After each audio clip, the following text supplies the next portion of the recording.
आइए आप सभी निकालिए मेरे साथ निकालिए। हम लोग पढ़ेंगे मत्ती रचित सुसमाचार 11 अध्याय 28 से 30 पद।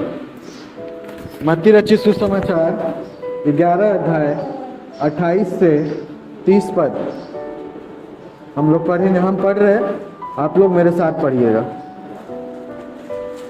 पेज नंबर 18, नया नियम, पेज नंबर 18। सबको मिला?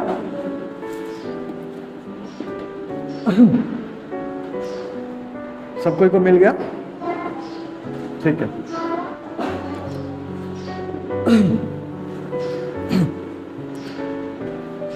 ग्यारह अध्याय 28 से 30 पद में इस प्रकार लिखा हुआ है, हे सब परिश्रम करने वालों और बोझ से दबे हुए लोगों, मेरे पास आओ, मैं तुम्हें विश्राम दूंगा। मेरा जुआ अपने ऊपर उठा लो और मुझसे सीखो, क्योंकि मैं नम्र और मन में दीन हूँ, और तुम अपने मन में विश्राम पाओगे, क्योंकि मेरा जुआ सहज और मेरा बोझ हल्का है। आमीन। सबने पढ़ा? मेरे साथ बोलिए। अपने मुंह से हम सभी इस वचन को आज बोलेंगे, सिर्फ मन में नहीं पढ़ेंगे। मेरे साथ बोलिए, हे सब परिश्रम करने वालों और बोझ से दबे हुए लोगों, मेरे पास आओ, मैं तुम्हें विश्राम दूंगा। मेरा जुआ अपने ऊपर उठा लो और मुझसे सीखो, क्योंकि मैं नम्र और मन में दीन हूँ, और तुम अपने मन में विश्राम पाओगे, क्योंकि मेरा जुआ सहज है और मेरा बोझ हल्का है। आमीन, आमीन, हालेलुया। कितने लोग खाना खा के आए हैं? सब लोग? ठीक है, चलिए शुरू करते हैं। आज का प्रचार हम लोग देखेंगे। हालेलुया। तो आज का वचन है, हे सब परिश्रम करने वाले लोगों, हे सब परिश्रम करने वाले और बोझ से दबे हुए लोगों, मेरे पास आओ। यीशु मसीह ने कहा कि हे सब बोझ से दबे हुए लोगों और परिश्रम करने वाले, मेरे पास आओ। और आगे कहता है, मैं तुम्हें विश्राम दूंगा। मेरा जुआ अपने ऊपर उठा लो और मुझसे सीखो। हालेलुया। ये जो वचन कहा था यीशु मसीह ने, इसके पीछे एक उद्देश्य था। उद्देश्य यह था कि हम लोग पढ़ते हैं पुराना नियम में भी और नया नियम में भी बहुत जगह फरीसियों के बारे में, है ना। फरीसी जो उस समय के फरीसी थे, उनके विषय में हम लोग पढ़ते हैं कि पहले के समय में फरीसी हुआ करते थे, जो बताया करते थे कि मूसा ने जो नियम दिया है उसको हमको कैसे पालन करना है। और मूसा ने जो नियम दिया था उसमें से एक नियम था सबत का दिन। सबत का दिन, सबत का दिन अर्थात 6 दिन कामकाज करना है और एक दिन विश्राम करना है, और उस विश्राम दिन को क्या करना है? परमेश्वर के पास आना है और उसके वचन को सुनना है। आमीन। तो मूसा ने जो नियम दिया था कि सबत का दिन पालन करना है और सबत के दिन सब कामकाज से विराम लेना है। क्यों? क्योंकि परमेश्वर ने 6 दिन में क्या किया? जगत की सृष्टि की और 7वें दिन विश्राम किया। हम लोग पढ़ते हैं उत्पत्ति में ये चीज। और मूसा को भी परमेश्वर ने सेम चीज कहा कि क्या करो? 6 दिन कामकाज करो, और जितने इजरायली है उनको ये आज्ञा दो कि 7वें दिन क्या करेंगे?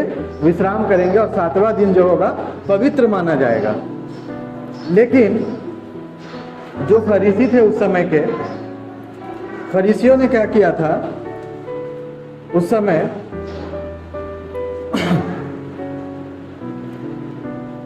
7वां दिन विश्राम दिन तो था, 7वां दिन विश्राम दिन था, लेकिन उसके साथ ही फरीसियों ने उसमें बहुत सारा चीज और ऐड कर दिया था।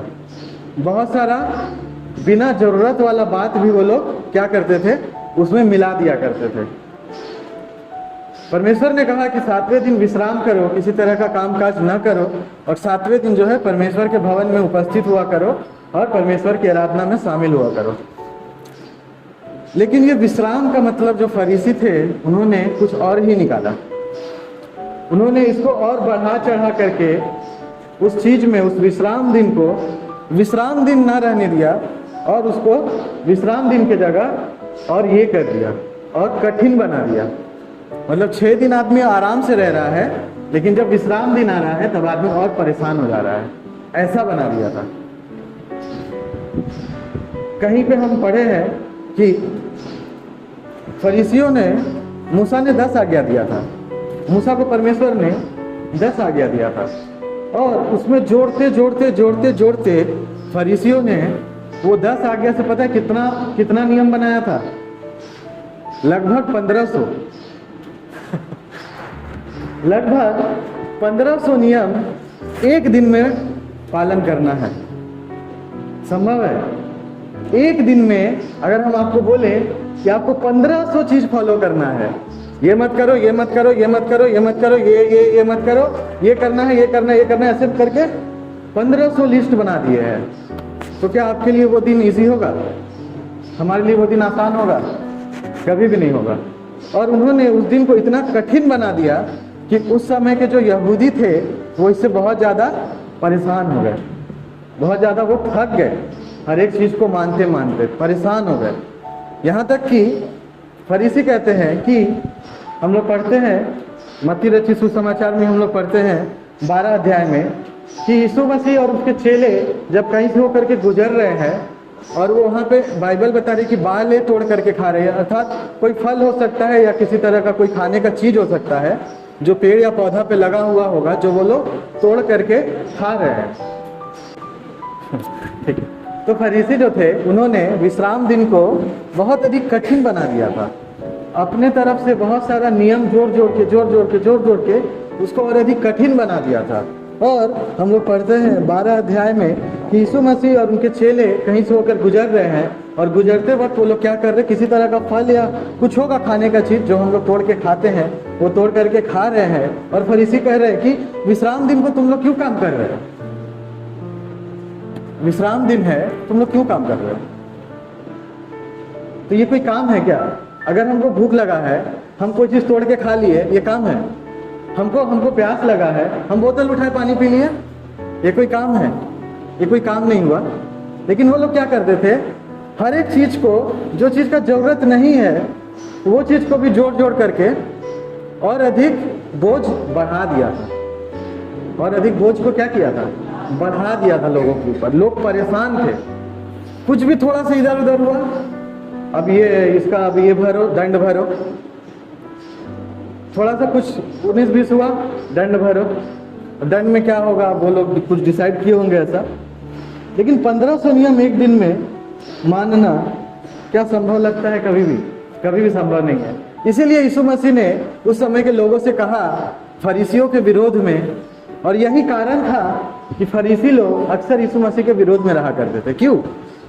क्योंकि यीशु मसीह उनकी शिक्षाओं को, उनकी जो बेकार की जो शिक्षा है, जिसका जरूरत नहीं है, उन शिक्षाओं को नहीं माना करता था। यीशु मसीह ने कभी भी कोई नियम नहीं तोड़ा। यीशु मसीह ने परमेश्वर का जो दिया गया नियम था, जो उसने मूसा के द्वारा दिया था, उन नियमों के विरुद्ध उसने कभी कोई काम नहीं किया। लेकिन उसने, फरीसियों ने जो बेमतलब के जो चीजें ऐड करके रखी थी, उसको मानने से इनकार किया। और उसके साथ ही उसने कहा, हे सब परिश्रम करने वाले और बोझ से दबे हुए लोगों, मेरे पास आओ। इसलिए यीशु मसीह ने कहा यहूदियों से कि इन फरीसियों से दूर हो करके किसके पास आओ? मेरे पास आओ, क्योंकि मेरा जुआ, आगे लिखा है, मेरे पास आओ, मैं तुम्हें विश्राम दूंगा। मेरा जुआ अपने ऊपर उठा लो और मुझसे सीखो, मुझसे सीखो, क्योंकि मैं नम्र और मन में दीन हूँ। हालेलुया। परमेश्वर ने कहा कि मैं नम्र हूँ और मैं मन में दीन हूँ।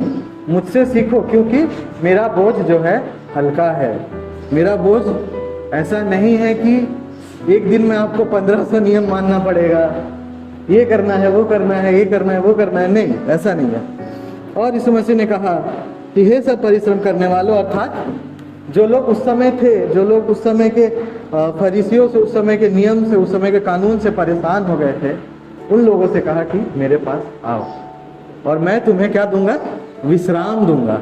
और उस समय के जो लोग थे उनके नज़र में जो मसीहा है, मसीहा, वो लोग समझते थे कि मसीहा का मतलब होता है, उस समय रोम का शासन था, रोमी लोग शासन किया करते थे और बहुत अत्याचार किया करते थे।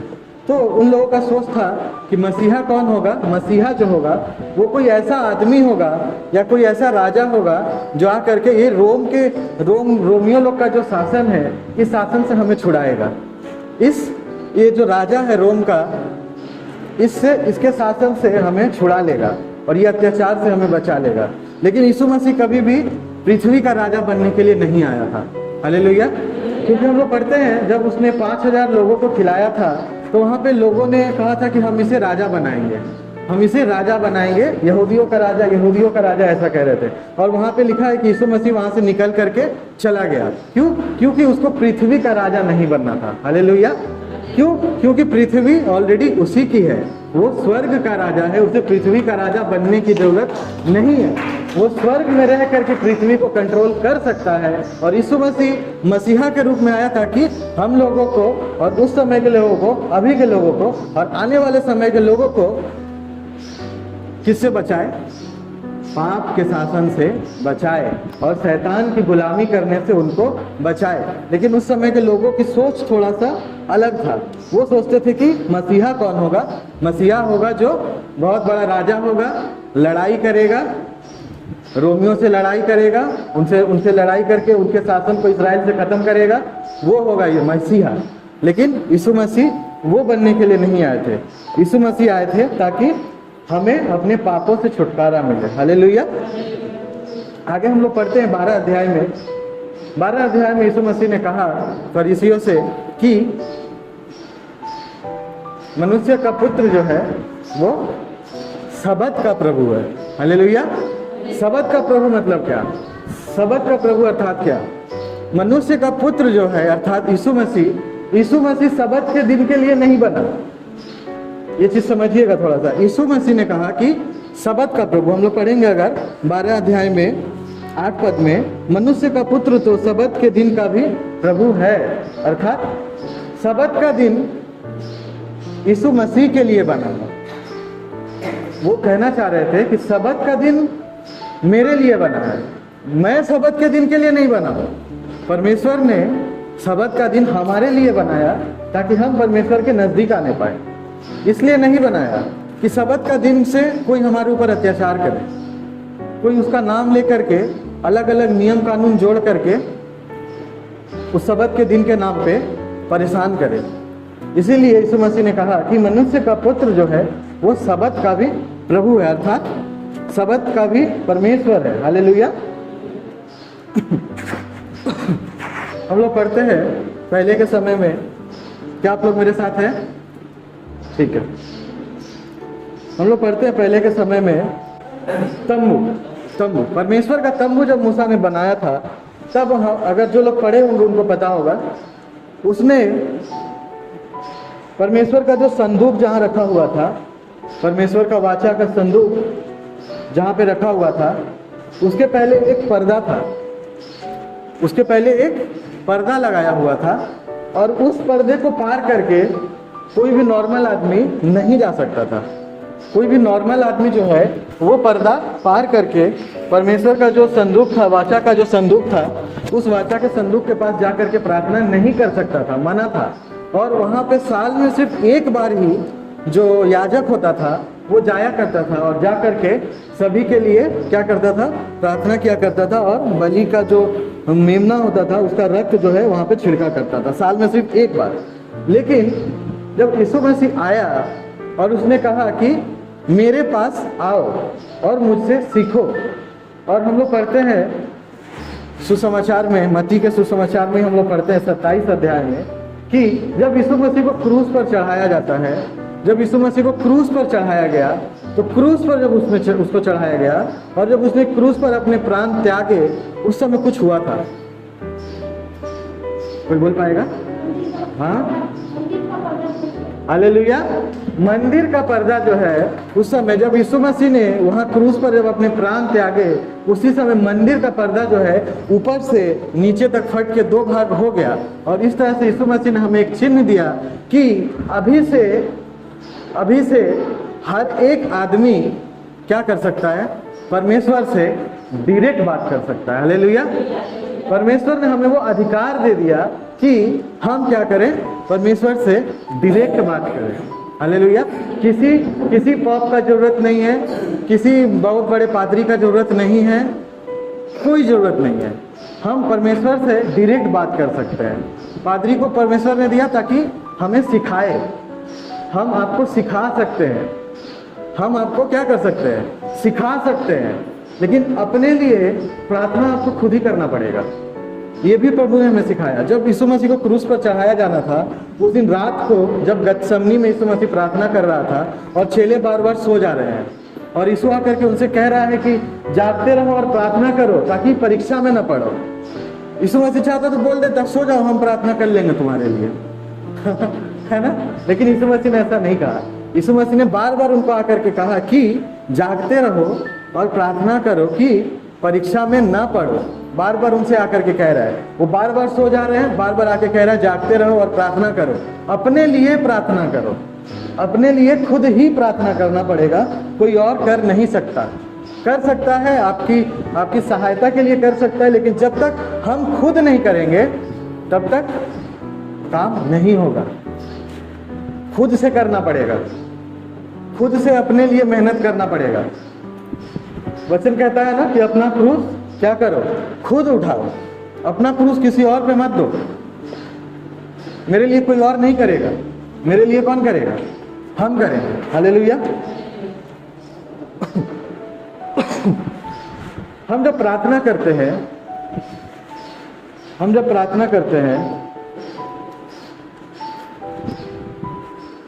हम किससे प्रार्थना करते हैं? हम प्रार्थना करते हैं परमेश्वर से in the name of Jesus. Yeshu Masih के नाम से परमेश्वर से प्रार्थना करते हैं, पवित्र आत्मा के द्वारा। हालेलुया। ये तीन चीजें हैं जो प्रार्थना में काम करती है। पहला चीज, हम प्रार्थना करते हैं किससे? परमेश्वर से। दूसरा, यीशु मसीह के नाम से। और तीसरा, पवित्र आत्मा के द्वारा। ये तीन चीजें जब एक साथ होकर के प्रार्थना करती है तो वो प्रार्थना जो है पूरा होता है। हालेलुया। क्योंकि पिता, पुत्र और पवित्र आत्मा ये तीनों एक ही है, एक ही चीज के तीन अलग रूप हैं। ठीक है, इस पे हम डिटेल में कभी बाद में बात करेंगे। अभी हम जो हम लोग देख रहे थे कि जब इजरायली लोग जब जंगल में थे और वहां पर पढ़ते, निकालिए गिनती 21 अध्याय 8 से 9। गिनती 21 अध्याय 8 से 9। जिसको मिलेगा अपनी जगह पे खड़ा होकर जल्दी से पढ़ेंगे। 21 अध्याय 8 से 9। एक मिनट, आस्ते आस्ते बोलिए। यहोवा ने मूसा से कहा, एक तेज विष वाले सांप को प्रतिमा बनाकर खंबे पर लटका, तब फिर से बोलिए, तब हाँ, तब जो सांप से डसा हुआ उसको देख ले वो जीवित बचेगा। आमीन। बैठिए। यहाँ पे हम लोग पढ़े कि जब इजरायली जब जंगल में थे और वहाँ पे जब उन्होंने पाप किया, और तब यहोवा ने उनके बीच क्या किया? तेज विष वाले सर्प भेजे, और वो आकर के क्या करने लगे? इजरायलियों को काटने लगे और वो मरने लगे, बहुत लोग मर गए। और तब मूसा ने क्या किया? परमेश्वर से प्रार्थना किया, और परमेश्वर ने उसको कहा कि एक तेज विष वाला सर्प बना और उस सर्प को क्या कर? प्रतिमा बनवाकर खंबे पर लटका। ध्यान दीजिएगा, खंबे पर लटका, तब जो सांप से डसा हुआ उसको देख ले वह जीवित बचेगा। आमीन। अर्थात सांप का एक प्रतिमा बना, उसको खंभे पर लटका दे और जो उसको देख लेगा वो जीवित बचेगा। यहीं पर यीशु मसीह के बारे में बता दिया गया था। यहीं पर फिर से एक बार यीशु मसीह के बारे में भविष्यवाणी कर दी गई थी कि आने वाले समय में जितने भी लोग पाप में पड़े हुए होंगे, जितने भी लोगों ने पाप किया होगा, ऐसा कोई नहीं है जिसने नहीं किया, क्योंकि वचन कहता है कि पापी हर एक है लेकिन परमेश्वर की महिमा से रहित है। और जितने लोगों ने पाप किया होगा उन सभी के लिए एक परमेश्वर का मेमना जो है क्रूस पर चढ़ाया जाएगा, और जितने लोग उसकी ओर दृष्टि करेंगे वो उद्धार पाएंगे। हालेलुया। इसी वचन के द्वारा जब मूसा ने इजरायलियों को बचाया, एक सर्प की प्रतिमा बनाई और उसको ऊंचे पर लटकाया, और उसको जो है उसको जो भी देख लेगा, जिसको सांप ने काटा है उसको देख लेगा तो वो क्या होगा, जीवित बच जाएगा। और इसी तरह से यीशु मसीह के बारे में परमेश्वर ने भविष्यवाणी करके मूसा के द्वारा हमें ये चिन्ह दिया कि आने वाले समय में एक परमेश्वर का मेमना जो है क्या किया जाएगा, क्रूस पर चढ़ाया जाएगा, और जो भी उसकी ओर दृष्टि करेगा वो उद्धार पाएगा। हालेलुया। हम जब प्रार्थना करते हैं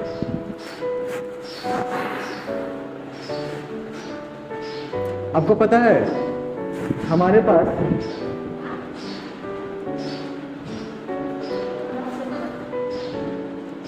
पास एक वकील है। हमारे पास कौन है, एक वकील है। वकील समझते हैं ना, हम लोग जब कोर्ट कचहरी का कोई मामला हो जाता है तो हम लोग क्या करते हैं, वकील के पास जाते हैं, और वकील क्या करता है, हमें उसमें से निकाल करके ले आता है। हमारे पास भी एक वकील है, और उस वकील के बारे में लिखा हुआ है पहला यूहन्ना 2:1 में। पहला यूहन्ना 2:1 में वहाँ पर उस वकील के बारे में लिखा हुआ है। पेज नंबर 333, पेज नंबर 333, 333 निकालिए। पेज नंबर 333 मैं पढ़ रहा हूँ, सुनिएगा। पेज नंबर 333, पहला यूहन्ना 2:1 इस प्रकार लिखा है, हे मेरे बालकों, मैं ये बातें तुम्हें इसलिए लिखता हूँ कि तुम पाप न करो, और यदि कोई पाप करे तो पिता के पास हमारा एक सहायक है, अर्थात धर्मी यीशु मसीह। हालेलुया। यीशु मसीह हमारा क्या है, सहायक है। अगर यहाँ पे कह रहा है कि अगर कोई पाप करे तो पिता के पास हमारा एक सहायक है, और वो है धर्मी यीशु मसीह, जो हमारी तरफ से क्या करता है, पिता से प्रार्थना करता है। हमारी तरफ से हमारी प्रार्थनाओं को पूरा करने के लिए यीशु मसीह परमेश्वर से हमारी प्रार्थनाओं को पूरा करने के लिए प्रार्थना करता है कि हमारी जो प्रार्थनाएं हैं वो पूरी होने पाए। हालेलुया। लेकिन आज के समय में अक्सर हम लोग इस वकील का मदद नहीं लेना चाहते हैं। बहुत लोग हैं ऐसे जो इस वकील का मदद नहीं लेना चाहते हैं, और इस वकील की मदद न लेके, इस सहायक की मदद न लेके क्या करते हैं, अलग अलग लोगों के ऊपर डिपेंड हो जाते हैं। कोई किसी के ऊपर तो कोई किसी के ऊपर। हम आपसे आज ये कहना चाहते हैं कि प्लीज़ किसी के ऊपर निर्भर नहीं होना है। हमारा अगर सहायक है तो वो सिर्फ एक, और वो है यीशु मसीह, क्योंकि वचन कहता है कि हमारे लिए एक सहायक है, और वो सहायक कौन है, वो सहायक है धर्मी यीशु मसीह। वो यीशु मसीह जो है वो हमारी सहायता के लिए हमेशा उपलब्ध है। हालेलुया।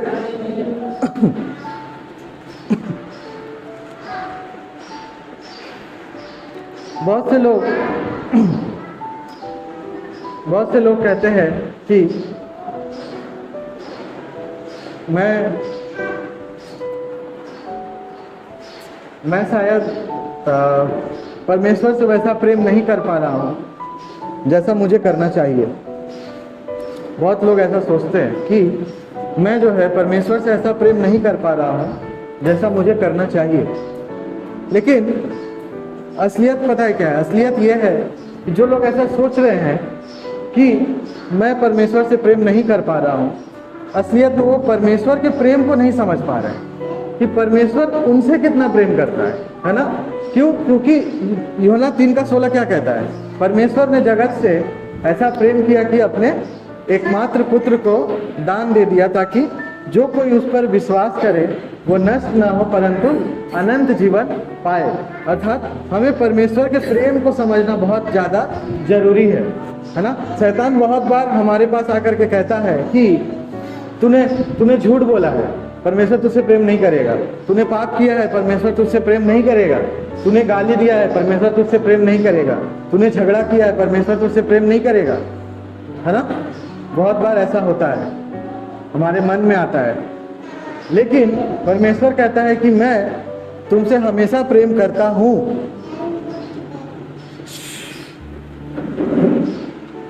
हालेलुया।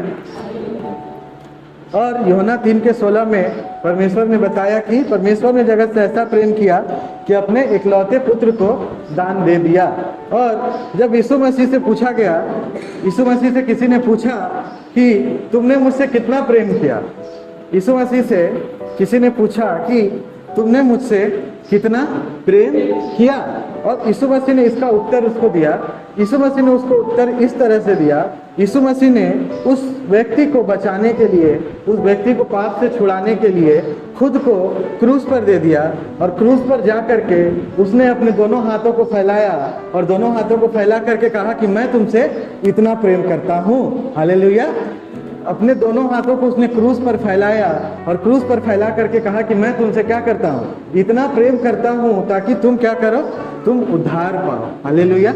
हमारे पापों के लिए यीशु मसीह क्रूस पर गया और उसने मृत्यु को ग्रहण किया, लेकिन फिर तीसरे दिन उसने मृत्यु पर विजय प्राप्त की। हालेलुया। तो जो मृत्यु पर विजय प्राप्त कर सकता है, क्या आपको लगता है वो दुनिया में जो मुसीबतें हैं उस पर विजय नहीं प्राप्त कर सकता? आमीन।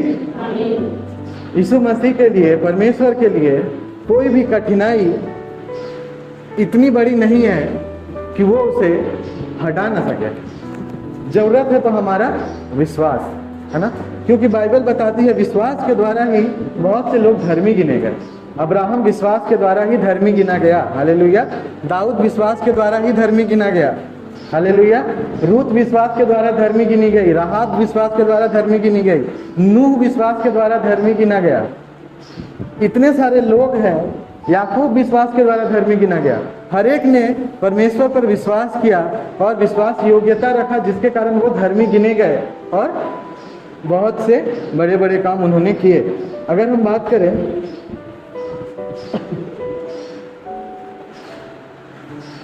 दाऊद के बारे में और उसके पहले का जो राजा था साउल के बारे में, साउल भी राजा था, उसके बाद दाऊद भी राजा था। साउल जब राजा था उसने परमेश्वर से ज्यादा पता है किससे प्रेम किया था? अपने राज्य से। परमेश्वर से ज्यादा उसने अपने राज्य से प्रेम किया था और परमेश्वर को 2 नंबर पे और अपना जो उसका राज्य पाठ है उसको 1 नंबर पे रखा था, इसलिए उसका राज्य ज्यादा दिन नहीं टिका। लेकिन जब दाऊद था, दाऊद ने हमेशा परमेश्वर को 1 नंबर पे रखा और अपने राज्य पाठ को दूसरे नंबर पे रखा। हम लोग पढ़ते हैं जब दाऊद से जब पाप हुआ, जब उससे एक गलती हुई और परमेश्वर ने उससे कहा कि मैं तुझसे सब कुछ ले लूंगा और मैं तुझसे दूर हो जाऊंगा, उस समय दाऊद ने कहा परमेश्वर से कि तू अगर चाहे तो मुझसे ये सारा राजपाट ले ले, ये सारा धन दौलत जितना ऐसा आराम है सब कुछ ले ले, लेकिन अपनी पवित्र आत्मा को मुझसे अलग न कर। उसने परमेश्वर को फर्स्ट प्रायोरिटी दिया। पिछला सप्ताह का जो प्रचार था उसमें भी मैंने कहा था कि परमेश्वर को फर्स्ट प्रायोरिटी देने के लिए, हर एक चीज से ऊपर रखने के लिए दाऊद ने वही किया। दाऊद ने परमेश्वर को अपने पाप से ऊपर रखा, अपने गलतियों से ऊपर रखा, अपने राज्य से ऊपर रखा, अपने धन से ऊपर रखा। हर एक चीज में परमेश्वर को उसने पहला स्थान दिया, जिसके कारण उसका राज्य बहुत दिनों तक बना रहा और उसके बाद उसके बेटे को उसका राज्य मिला। हालेलुया। क्या हम और आप आज तैयार हैं परमेश्वर को पहला स्थान देने के लिए? हम विश्वास करते हैं कि आप सभी इस वचन के द्वारा जो आज मैंने कहा आज परमेश्वर ने जो वचन दिया, हे सब परिश्रम करने वालों और बोझ से दबे हुए लोगों, मेरे पास आओ। हालेलुया।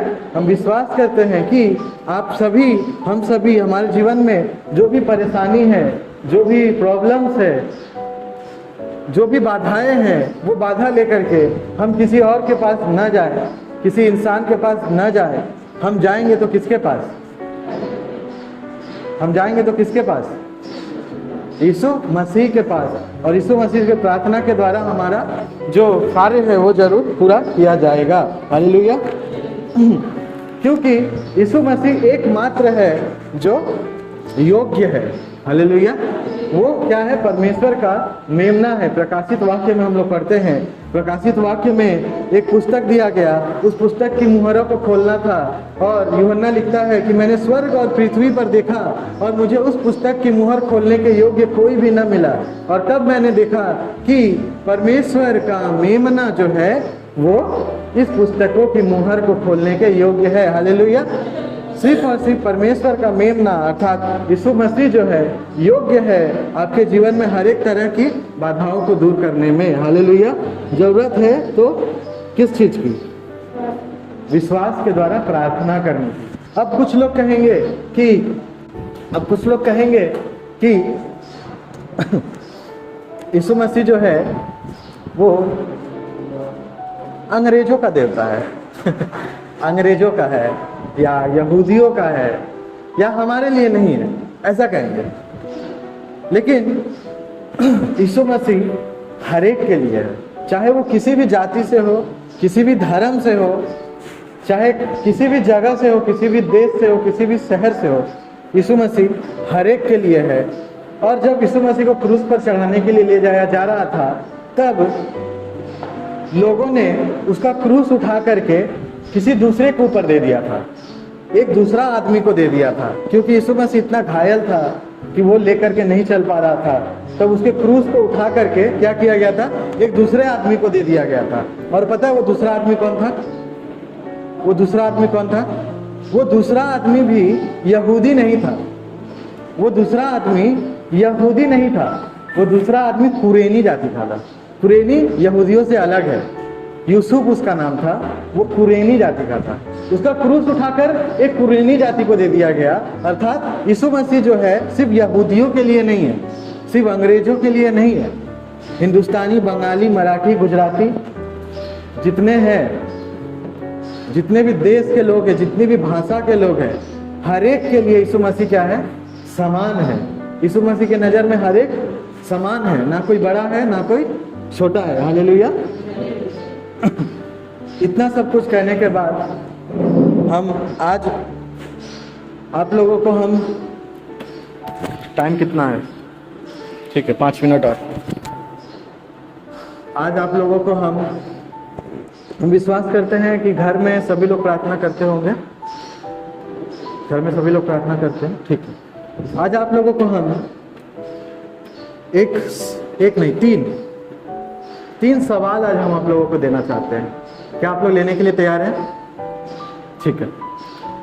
आपको इसका उत्तर नहीं देना है, हम आपको सवाल देंगे, वो सवाल आप पूछेंगे, हमसे मत पूछिएगा, हमको नहीं पता ठीक है। वो सवाल हम आप लोगों को देंगे, वो सवाल आप लोग लीजिए, लेकर के आप लोग पूछिएगा। किससे? परमेश्वर से पूछिए अपनी प्रार्थना के द्वारा।